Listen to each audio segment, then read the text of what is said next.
Kapag hindi na kayang magbayad ni credit card holder ng kanyang utang sa credit card, ang mangyayari ay magpapadala si bangko ng informal demand.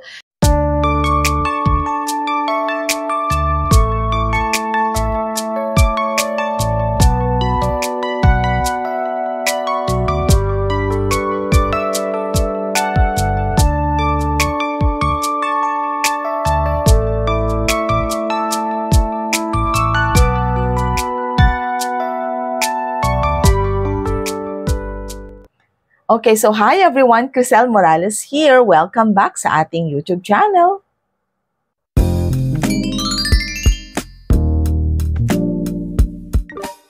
Okay, sa araw na to, pag-uusapan naman natin ang utang sa credit card.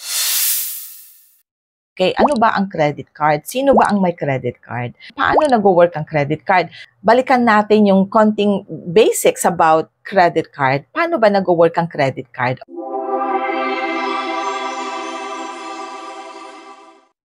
Okay, usually, ang may credit card ay yung mga laboring class or yung mga working class and mga business entrepreneurs. Sila usually ang may credit card. At paano nag-work ang credit card?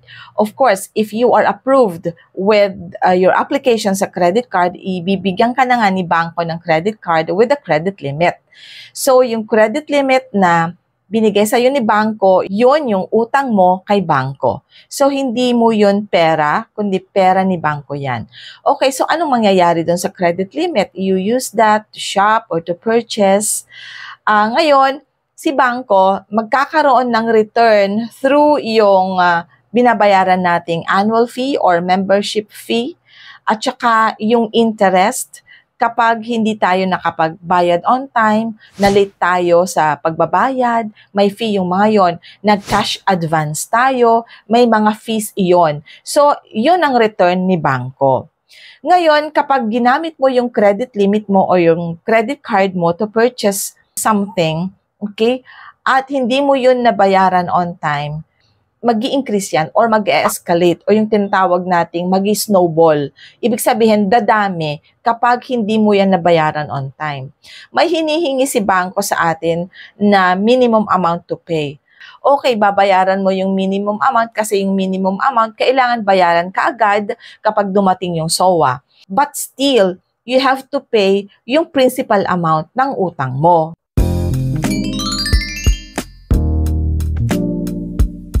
Usually kasi ang thinking natin for the minimum amount kapag nakapagbayad tayo, safe tayo. But then again, it doesn't mean to say na hindi ka magbabayad ng utang mo, kabuuan, ng principal ng utang mo kay bangko.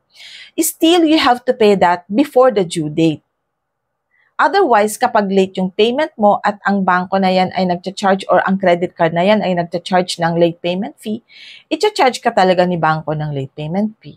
Hanggang sa dumami at dumami, lumaki at lumaki yung babayaran mo. Hanggang sa nababaon na sa utang yung credit card holder. Ngayon, kapag halimbawang nangyari yon at nabaon ka na nga, dumami yung nag-escalate yung babayaran mo, nag-snowball na tinatawag yung babayaran mo kay bangko. Ano ngayon ang gagawin natin? Yun ang pinaka-question. Babayaran mo ba or pababayaan?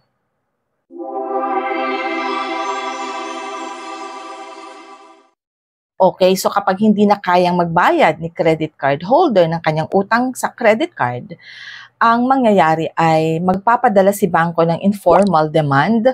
It could be through SMS or email o kaya tatawag sila sa atin. So parang yun just to remind us, no? Parang rini-remind tayo na meron tayong kailangan bayaran at may konting warning na of what happens next kapag hindi natin nabayaran yung utang natin kay bangko. But then again, reminder din sa atin na kapag may tatawag, we have to verify. Whenever yung isang client hindi makapagbayad sa kanyang utang sa credit card, may second party na kung saan fino-forward sa kanila yung mga uncollected na utang ng mga clients at yung mga collecting agents na yan, sila yung tumatawag sa atin. But still, again, we have to make sure na connected sila talaga kay bangko. Kasi baka sometimes hindi tayo makapag-ingat kung ano yung mga itanong sa atin, nagbigay din tayo ng mga details, sometimes nakakakabay yung ganon. So, kailangan we have to make sure that they are really from, halimbawa, kung BDO, PNB, BPI, Metrobank. So, we have to make sure and verify din na sila ay partner ng mga bangko.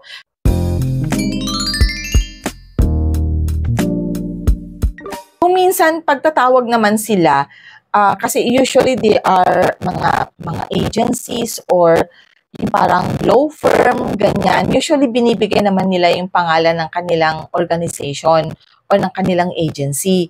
And through that, pwede naman nating i-take note kung ano yung mga pangalan na binigay sa atin, kung tatawag sila, and i-verify natin bago tayo magbigay ng kung ano-anong mga details na itatanong, lalo na kapag mga details about credit card, huwag na huwag kayong magbibigay ng mga ganon.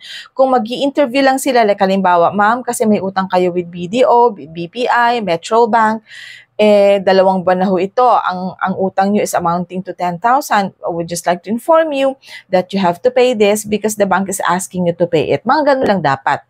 Yung tatawag sa atin, hindi dapat nag-aas ng kung ano-anong details about our credit card. No? So, yun lang dapat po ang ma-receive natin na tema ng nila, ng sinasabi nila.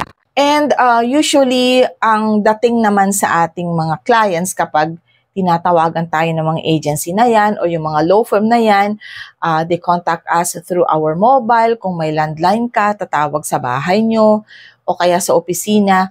At kung minsan ang feeling mo, nakakaharas, yun yung term na gagamitin ko kasi yun talaga yung feeling eh. At saka hindi lang nakakaharas, nakakatakot din kasi parang nakakahiya tuloy pa lalo na kapag sa opisina ka tinatawagan. Kasi parang, halimbawa, tinanggap yung call ni HR o kapag meron kayong telephone operator doon, tapos nalaman na tiga-bangko yung tumatawag sa'yo, ang datingan kasi parang automatic na alam na ni telephone operator ng opisina mo o ng agency mo, ng company mo, na kaya tumatawag si bangko kasi may utang ka. Parang ganun kasi yung datingan kapag tinatawagan ka ni bangko o ng anumang law firm sa opisina mo. Kung sa bahay, sige, okay lang. Pero kapag sa opisina mo, sa kumpanya mo, parang nakakahiya. Kahit wala naman silang i-disclose sa office mates mo, pero ikaw mismo, ikaw yung nahihiya sa kanya. Parang ganun, di ba?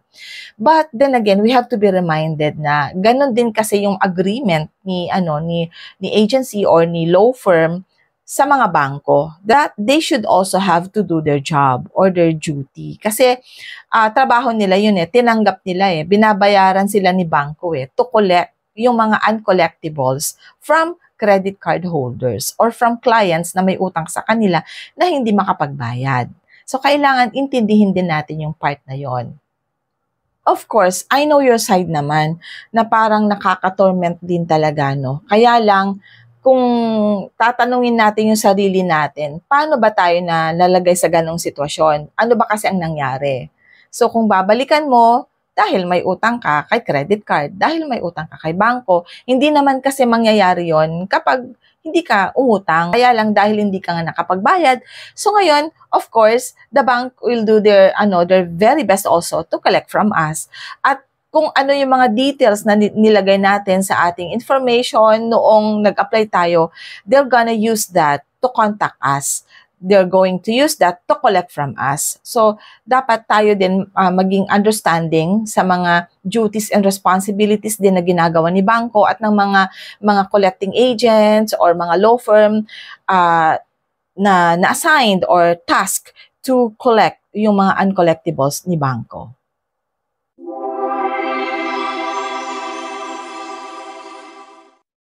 Okay, so tulad ng sinabi ko kanina na we have to verify first kung yung mga tumatawag sa atin talaga namang connected sa bangko.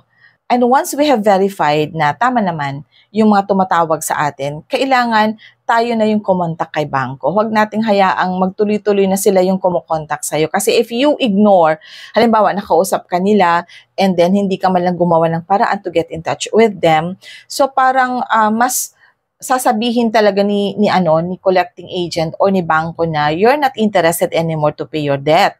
Ganun na yung lagayan. So, ang dapat gawin natin, once we have verified that yung tumatawag sa atin, legit naman, authorized naman talaga sila, so tayo na yung kumontak kay bangko. At sabihin natin kung ano yung sitwasyon natin, yung present situation natin. Huwag nating hayaang hindi na yan tatawag, pababayaan mo na lang. Hindi dapat. Kailangan tumawag tayo at gagawin natin din yung diskarte na alam natin kung paano tayo makakabayad ng ating credit card.